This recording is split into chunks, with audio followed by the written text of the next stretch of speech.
નમસ્કાર, good morning, જય શ્રી કૃષ્ણ. ગયા લેક્ચરમાં આપણે ચોથા પાઠની શરૂઆત કરી છે, સમતલમાં ગતિ. તેમાં સમતલમાં ગતિ એટલે દ્વિપરિમાણમાં ગતિ. ત્રીજા પાઠમાં આપણે સુરેખ પથ પર ગતિનો અભ્યાસ કરેલો. સુરેખ પથ પર ગતિ એટલે એક પરિમાણમાં ગતિ, અને અવકાશમાં ગતિ થતી હોય તો તેને આપણે ત્રિપરિમાણમાં ગતિ લઈ શકીએ. છેલ્લે સ્થાન સદિશ અને સ્થાનાંતર સદિશોનો અભ્યાસ કરેલો છે. તેની અગાઉ સદિશ રાશિઓ અને અદિશ રાશિઓ વિશેની પણ આપણે માહિતી લીધેલી છે. આજે આપણે આગળ વધીશું. સ્થાન સદિશ અને સ્થાનાંતર સદિશ પછીનો જે ટોપિક છે તે સદિશોની સમાનતા માટેનો છે. સદિશોની સમાનતા અથવા સમાન સદિશો એટલે શું તે આપણે સમજવું છે. અહીંયા આપણે લઈએ સદિશોની સમાનતા.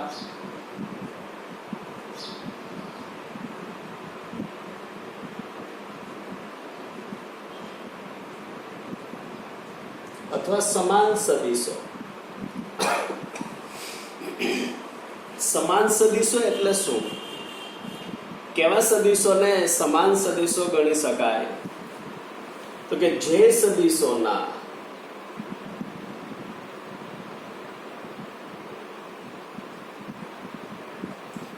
માન એટલે મૂલ્ય,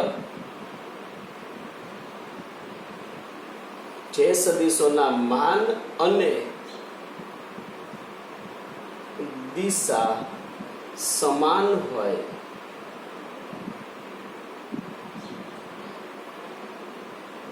તેવા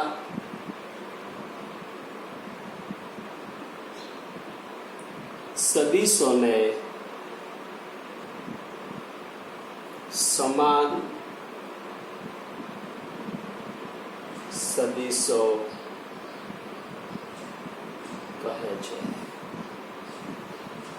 જે સદિશોના માન અને દિશા સમાન, માન એટલે મૂલ્ય પણ સરખું હોય અને દિશા પણ સરખી હોય તેવા સદિશોને સમાન સદિશો કહેવાય.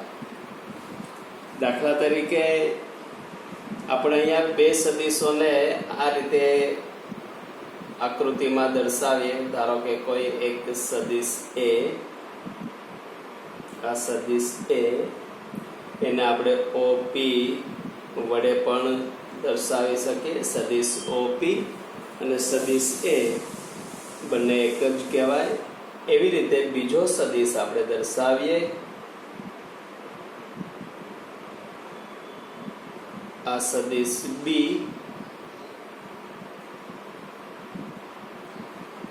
એને આપણે QS વડે દર્શાવીએ. સદિશ QS. તો આ બંને સદિશો છે તેના માન પણ સમાન છે. સદિશોની લંબાઈ છે તેના પરથી તેના માન આપણે નક્કી કરી શકીએ. અહીંયા બંને સદિશોની લંબાઈ આપણે સમાન સ્કેલ માપ લઈને દોરેલી છે. બંનેની લંબાઈ સમાન, તેથી તેના મૂલ્ય સમાન છે. અને બંનેની દિશા પણ એક જ તરફ છે. તેથી આ બંને સદિશોને સમાન સદિશો કહેવામાં આવે છે. એ આપણે દર્શાવવું હોય, નક્કી કરવું હોય કે સમાન સદિશો છે તે આપણે કેમ નક્કી કરી શકીએ, અને ચકાસવું હોય તો કેવી રીતે નક્કી થાય? તો સદિશ બી છે તેને સમાંતર રાખીને સદિશ એ તરફ ખસેડીએ અને સદિશ એ તરફ લઈ જાય. સદિશ બી નું પુચ્છ એટલે ક્યુ. આ ક્યુ છે એને સદિશ એના પુચ્છ એટલે કે ઓ પર આપણે સંપાત કરીએ, એના ઉપર આપણે મૂકીએ. તેવી રીતે સદિશ બી નું શીર્ષ એસ એને સદિશ એના શીર્ષ પી પર સંપાત કરીએ.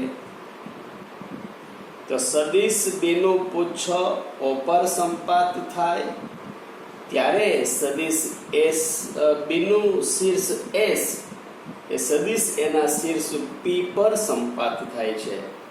બંને એક જ દિશામાં, બંનેના પૂછ એકબીજા ઉપર સંપાત થાય, બંનેના શીર્ષ એકબીજા ઉપર સંપાત થાય, તેથી આ બંને સમાન સદિશો ગણી શકાય. ઘણી વખત એવું બને કે સદિશોના મૂલ્ય સમાન હોય પણ દિશા સમાન ન હોય, તો આવા સદિશોને સમાન સદિશો ગણી શકાતા નથી. દાખલા તરીકે આપણે અહીંયા આ રીતે લઈએ, આ કોઈ એક સદિશ એ અથવા આને આપણે એ ડેશ કહીએ, ઓ ડેશ પી ડેશ. બીજો સદિશ આપણે લઈએ,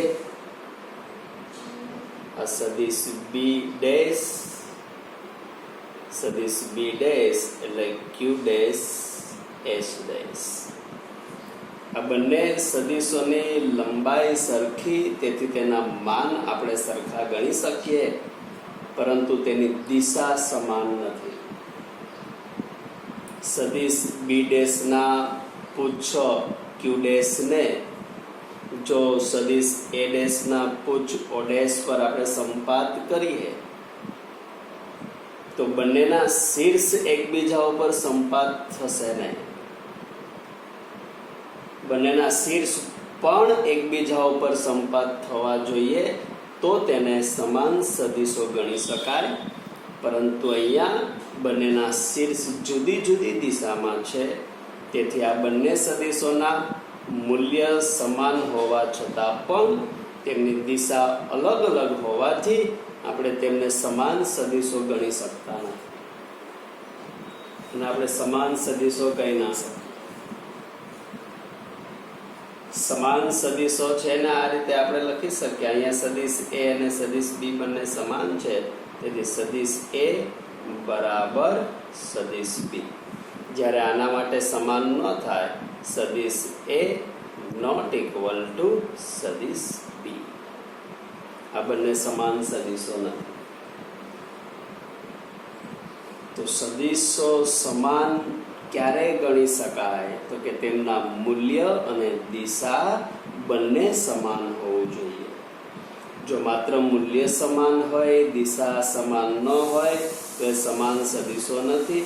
તેવી જ રીતે દિશા સમાન હોય પરંતુ મૂલ્ય સમાન નથી, તો પણ તેને સમાન સદિશો ગણી શકાય નહીં. સમાન સદિશોની શરતમાં મૂલ્ય અને દિશા બંને સમાન હોવા જોઈએ. તેથી અહીંયા સદિશ એ અને સદિશ બી બંને સમાન સદિશો છે, જ્યારે સદિશ એ ડેશ અને સદિશ બી ડેશ એ બંને સમાન સદિશો નથી. એના મૂલ્ય સરખા છે, પરંતુ દિશા અલગ હોવાથી તેને આપણે સમાન સદિશો ગણી શકતા નથી. આમાં ખ્યાલ ના આવે ત્યાં તમે પૂછી શકો. ત્યાર પછી આગળનો ટોપિક છે કે કોઈ પણ સદિશની સાથે વાસ્તવિક સંખ્યાનો ગુણાકાર કરવાથી શું આપણને મળે? વાસ્તવિક સંખ્યા વડે સદિશોનો ગુણાકાર.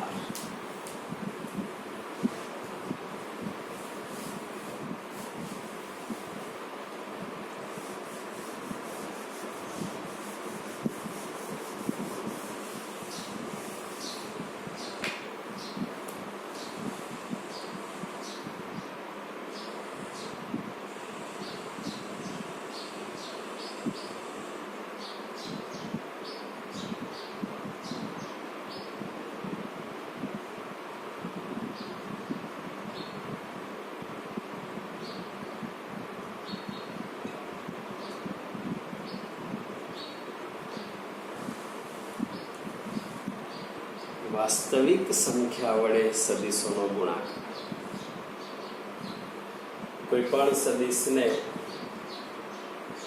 આપણે ધન વાસ્તવિક સંખ્યા અથવા ઋણ વાસ્તવિક સંખ્યા વડે ગુણી શકીએ.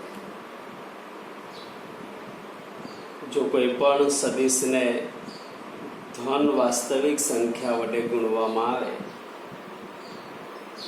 તો સદિશના મૂલ્યમાં ફેરફાર થાય છે, પરંતુ તેની દિશા બદલાતી નથી. જો કોઈ સદિશને ધન વાસ્તવિક સંખ્યા વડે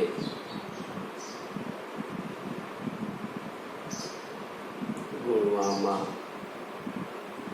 આવે તો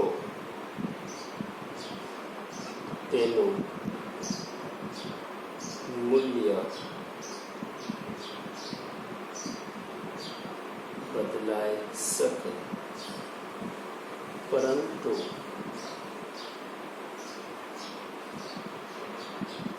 સદિશની દિશા બદલાતી નથી. જો કોઈ સદિશને ધન વાસ્તવિક સંખ્યા વડે ગુણવામાં આવે તો તેનું મૂલ્ય બદલાઈ શકે, સદિશનું મૂલ્ય બદલાઈ શકે, પરંતુ સદિશની દિશા બદલાતી નથી. દાખલા તરીકે સદિશ એ એને કોઈ ધન વાસ્તવિક સંખ્યા લેમ્બડા વડે ગુણીએ તો જે નવો સદિશ મળશે, કોઈ સદિશ એ એને આપણે જો કોઈ ધન વાસ્તવિક સંખ્યા લેમ્બડા વડે ગુણશું તો નવો સદિશ મળે લેમ્બડા સદિશ. તો આ નવો સદિશ છે એનું મૂલ્ય બદલાઈ શકે, આના જેટલું પણ હોય અથવા એનાથી વધુ પણ હોય. વાસ્તવિક સંખ્યા કઈ લીધેલી છે એના ઉપર આધાર છે. એનું મૂલ્ય છે તે વાસ્તવિક સંખ્યા ગણું થઈ જાય. સદિશનું મૂલ્ય વાસ્તવિક સંખ્યા ગણું થઈ જાય, પરંતુ દિશા બદલાશે નહીં. તો મૂળ સદિશની જે દિશા છે એ જ દિશા નવા સદિશની પણ રહેશે.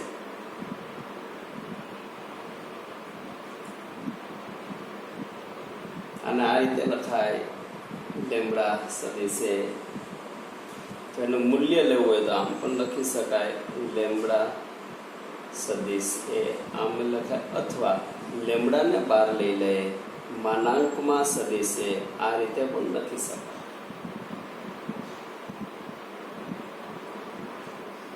દાખલા તરીકે આપણે લેમ્બડા બરાબર 2 લઈએ. આકૃતિમાં ધારો કે આ કોઈ એક સદિશ છે,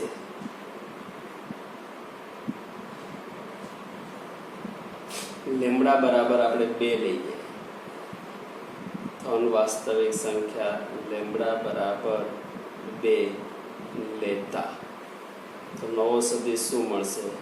2 સદિશ એ. તો 2 સદિશ એ એટલે આ જે નવો સદિશ છે એ આ મૂળ સદિશ કરતા 2 ગણો થઈ જાય. લંબાઈ છે તે બમણી થઈ જશે.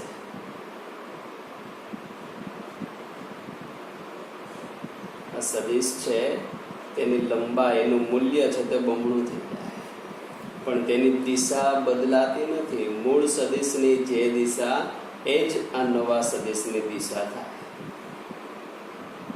કોઈ પણ સદિશને ધન વાસ્તવિક સંખ્યા વડે ગુણવામાં આવે તો સદિશનું મૂલ્ય એ વાસ્તવિક સંખ્યા ગણું થઈ જાય. વાસ્તવિક સંખ્યા 2 હોય તો 2 ગણું, 3 હોય તો 3 ગણું, 1 હોય તો 1 ગણું. એટલે કે બંને સરખા જ રહેશે. અહીંયા આની સાથે કંઈ ગુણેલું નથી, એનો મતલબ એની સાથે 1નો ગુણાકાર તો છે જ. એટલે કોઈ સદિશ સાથે 1નો ગુણાકાર કરવામાં આવે તો સદિશનું મૂલ્ય અને દિશા કંઈ બદલાતું નથી. પણ જો સદિશને કોઈ ઋણ વાસ્તવિક સંખ્યા વડે ગુણવામાં આવે તો સદિશનું મૂલ્ય પણ બદલાઈ શકે અને તેની દિશા પણ બદલાય. સદિશ એ હોય એને ઋણ વાસ્તવિક સંખ્યા વડે ગુણવામાં આવે તો નવો સદિશ મળશે એ માઇનસ લેમ્બડા સદિશ એ મળે. આ માઇનસ લેમ્બડા સદિશ એ એટલે આ જે સદિશ એ છે એની વિરુદ્ધ દિશાનો સદિશ કહેવાય. ધારો કે આપણે લેમ્બડા બરાબર -1 આ સદિશ એ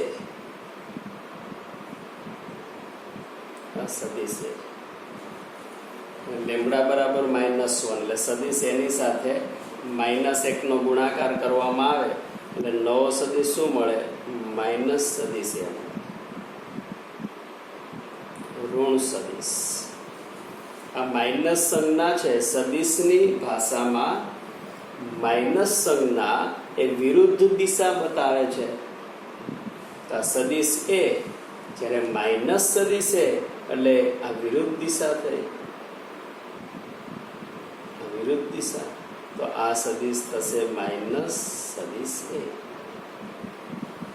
એટલે આપણે એવું કહી શકીએ કે કોઈ સદિશને ઋણ વાસ્તવિક સંખ્યા વડે ગુણવામાં આવે તો સદિશનું મૂલ્ય બદલાઈ શકે અને તેની દિશા પણ બદલાય. મૂલ્ય બદલાઈ શકે, તમે 1 વડે ગુણો તો મૂલ્ય બદલાશે નહીં, માત્ર દિશા બદલાશે. પણ 1 કરતાં વધુ કોઈ ઋણ સંખ્યા આપણે લઈએ, દાખલા તરીકે લેમ્બડા બરાબર આપણે અહીંયા લઈએ -1.5, તો જે નવો સદિશ મળશે -1.5 સદિશ એ મળે. તો એને આપણે આમ લઈ શકીએ, આપણો મૂળ સદિશ છે સદિશ એ, નવો સદિશ આના કરતા 1.5 ગણો થશે એટલે નવા સદિશ છે એની લંબાઈ આપણને આટલી.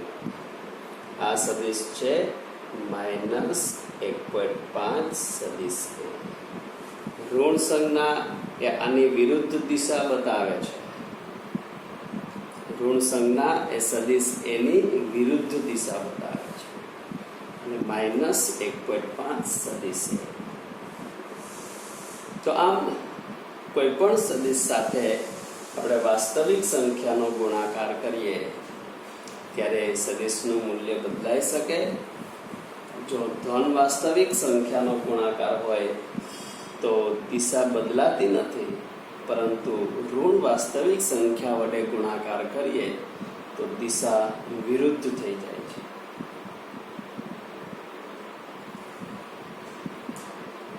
ઘણી વખત સદિશની સાથે ગુણાકારમાં આપણે જે આ લેમ્બડા લઈએ, લેમ્બડા એટલે સદિશ સાથે ગુણાકારમાં લીધેલો કોઈ અંક, આ લેમ્બડા એ ઘણી વખત પરિમાણ ધરાવતી અદિશ રાશિ પણ હોઈ શકે. લેમ્બડા એ કોઈ સંખ્યા જ હોય એવું નથી, એ કોઈ અદિશ રાશિ પણ હોઈ શકે. સદિશની સાથે અદિશ રાશિનો ગુણાકાર કરવામાં આવે તો પરિણામ છે તે સદિશ જ મળે. સદિશની સાથે અદિશ રાશિનો ગુણાકાર કરીએ તો પરિણામ સદિશ જ મળે. અને જે પરિણામ મળશે એના પરિમાણ એટલે કે એનું પારિમાણિક સૂત્ર આ સદિશ અને અદિશના ગુણાકાર પરથી નક્કી થાય. દાખલા તરીકે વેગનો સદિશ v, આની સાથે આપણે અદિશ રાશિ એટલે કે સમય t નો ગુણાકાર કરીએ.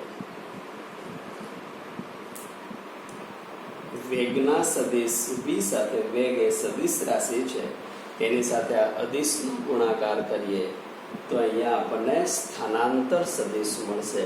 ધારો કે એને આપણે સદિશ t વડે દર્શાવીએ.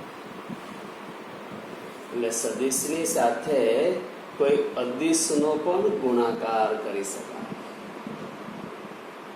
વેગ ગુણાકારમાં સમય,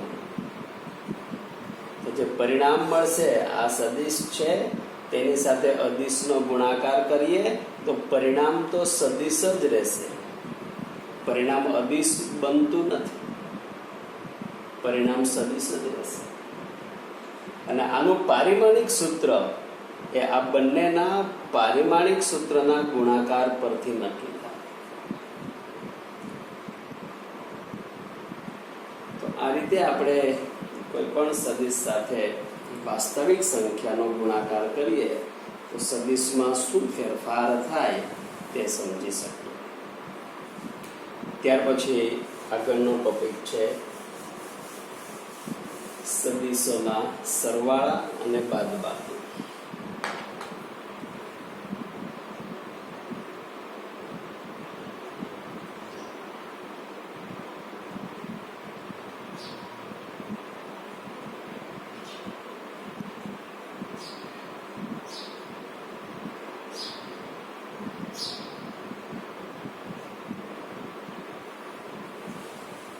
સદિશોના સરવાળા અને બાદબાકી. સદિશોના સરવાળા અને બાદબાકી માટેની બે રીતો છે. એક રીત છે ને આલેખની રીત કહેવાય, અથવા આને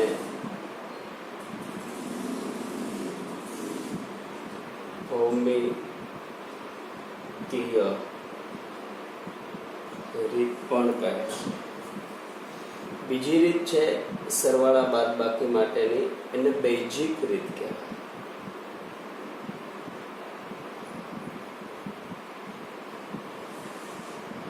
સદિશોના સરવાળા અને બાદબાકી બે રીતે કરી શકાય, આલેખની રીત અને બેઝિક રીત. આલેખની રીતમાં આપણે સદિશોને દોરીને સરવાળો છે તે દર્શાવવામાં આવે છે. આલેખની રીત પરથી બે સદિશોનો સરવાળો કે બાદબાકી કરીએ ત્યારે જે પરિણામી સદિશ મળે તેની દિશા પણ દર્શાવી શકાય છે, આલેખની રીત અથવા ભૌમિતિય રીત. જ્યારે બીજી એ બેઝિક રીત છે. બેઝિક રીતમાં સદિશોને દોરવાના થતા નથી. સદિશો દોર્યા વગર પરિણામી સદિશ છે તેનું મૂલ્ય નક્કી કરી શકાય. આપણે બંને રીતને સમજવાની છે. સૌથી પહેલા આલેખની રીત સમજીએ. આલેખની રીતમાં પણ બે પ્રકારો છે. એક ત્રિકોણની રીતે સદિશોના સરવાળા, ત્રિકોણની રીત, અને બીજી સમાંતર બાજુ ચતુષ્કોણની રીત.